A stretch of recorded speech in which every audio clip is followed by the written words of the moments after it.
Hello everyone, welcome to my channel. आज का हमारा टॉपिक है इंडाइसिस। ये जो टॉपिक है ये स्टैंडर्ड 7 का टॉपिक है। So let's begin. यहाँ पे आप देख सकते हो मैंने यहाँ पे 2 into two into two into two को टोटल 4 टाइम्स मैंने मल्टीप्लाई किया है। So this is a multiplication form. अब हम इसे लिखेंगे इस तरीके से 2⁴, क्योंकि यहाँ पर 2 को मैंने 4 टाइम्स मल्टीप्लाई किया है। सो हम इसे इस तरीके से लिखेंगे 2⁴।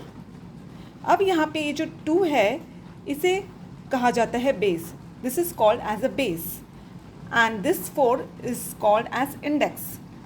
ये जो 2 है हम इसे कहेंगे बेस और ये जो 4 है हम इसे कहेंगे इंडेक्स। और इस नंबर का इंडेक्स फॉर्म होगा 2⁴।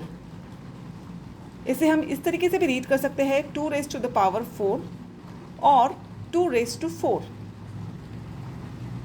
यहाँ पे हम दूसरा एग्जाम्पल देखेंगे। यहाँ पे आप देख सकते हो मैंने 3 को टोटल 5 टाइम्स मल्टीप्लाई किया है। 3 इंटू 3 इंटू 3 इंटू 3 इंटू 3। सो इसका इंडेक्स फॉर्म होगा 3⁵, क्योंकि यहाँ पर 3 को मैंने टोटल 5 टाइम्स मल्टीप्लाई किया है, इसलिए इसका इंडेक्स फॉर्म होगा 3⁵। अब यहाँ पे जो 3 है ये होगा base, this is the base, and ये जो 5 है इसे हम कहेंगे इंडेक्स। अब इसी तरीके से कुछ हम एग्जाम्पल सॉल्व करेंगे। ये आप अपनी टेक्स्ट बुक में आपकी एक्सरसाइज में भी इसी तरीके के मिलते जुलते एग्जाम्पल्स आप देख पाओगे। So let's start. यहाँ पर इंडेक्स फॉर्म है। अब यहाँ पे फर्स्ट नंबर है 5⁵3। Okay, this will be read as 5⁵3। अब यहाँ पे हमें बताना है base will be 5 and index will be 3।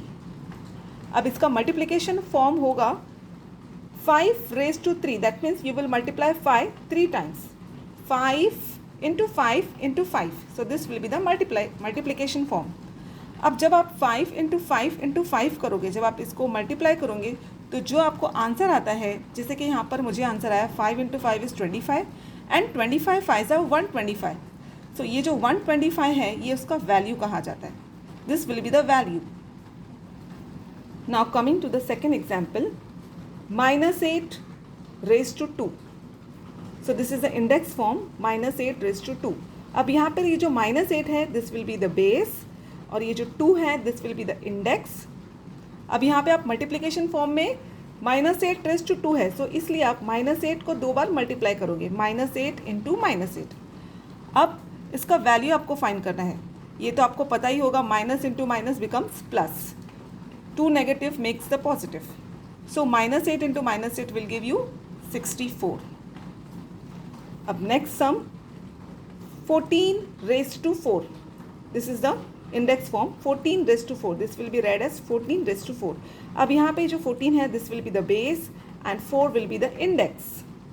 अब यहाँ पे आप इसका मल्टीप्लिकेशन फॉर्म कैसे लिखोगे? 14⁴, यानी कि 14 को 4 टाइम्स मल्टीप्लाई किया गया है। So 14 multiply by 14 multiply by 14 multiply by 14।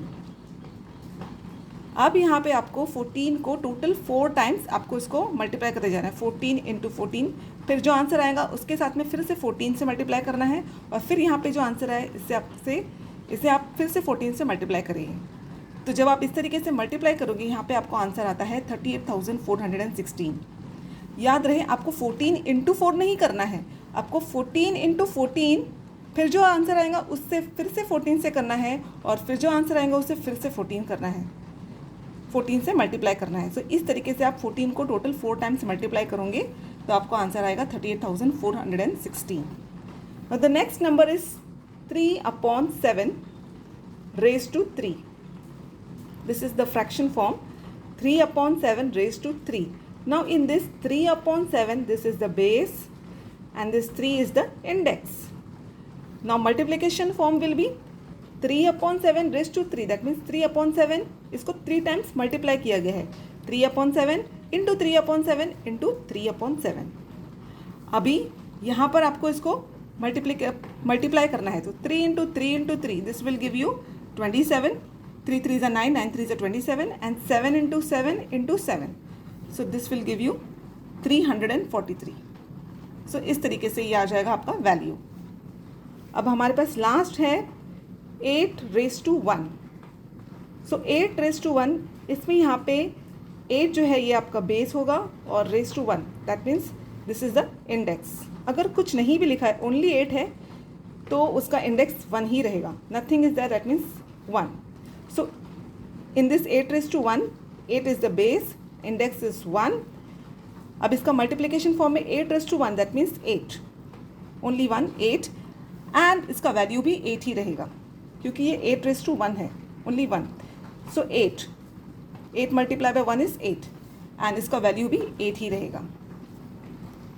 So I hope मैंने जो आपको ये आज का टॉपिक समझाया है ये आपको समझ में आ गया होगा। अगर आपको मेरी ये वीडियो अच्छी लगी तो मेरे चैनल को सब्सक्राइब कीजिए, और इसी तरीके के जो एक्सरसाइज में सम है वो सम आप ज़रूर सॉल्व कीजिए, और मेरे चैनल को लाइक, कमेंट और शेयर भी ज़रूर कीजिएगा। मेरे चैनल को सब्सक्राइब कीजिए। Thanks for watching.